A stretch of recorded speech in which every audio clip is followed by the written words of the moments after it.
Pour faire une mise à jour de SPIP, on s'assure que la version de PHP installée sur le serveur est suffisante pour la nouvelle version de SPIP. Si cela n'est pas le cas, il faudra mettre à jour la version de PHP au préalable, en sauvegardant en amont les fichiers du site et la base de données.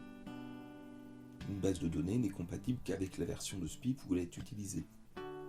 La sauvegarde du site peut se faire en FTP ou par l'interface de l'hébergeur.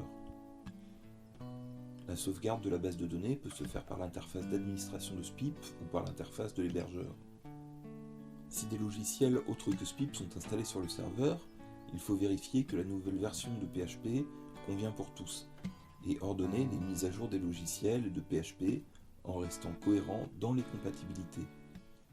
Si d'autres logiciels sont installés, leur sauvegarde de fichiers et bases de données sont également à faire, avant de faire la mise à jour de PHP. Pour la mise à jour de SPIP, on commence par effectuer les mises à jour de tous les plugins. Puis on place SPIPloader à la racine du site et on le déclenche en allant à l'adresse du site /spiploader.php avec notre navigateur web afin de lancer la mise à jour automatique. Une fois la mise à jour terminée, le fichier spiploader.php peut être conservé à la racine du site pour les futures mises à jour.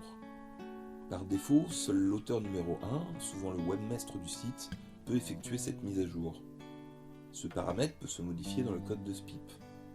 Dans une nouvelle version, une mise à jour du fichier htaccess.txt, qui sert de base pour le fichier .htaccess de votre site, peut avoir lieu.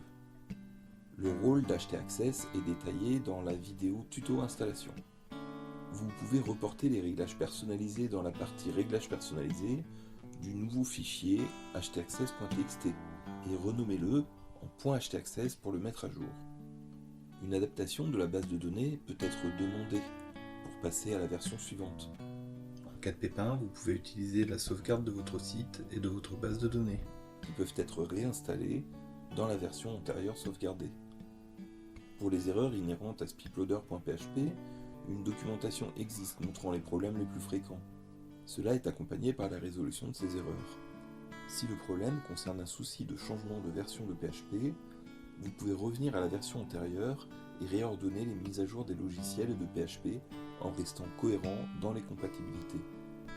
Enfin, vous pouvez demander de l'aide à la communauté sur discuter.spip.net dans la catégorie Générale.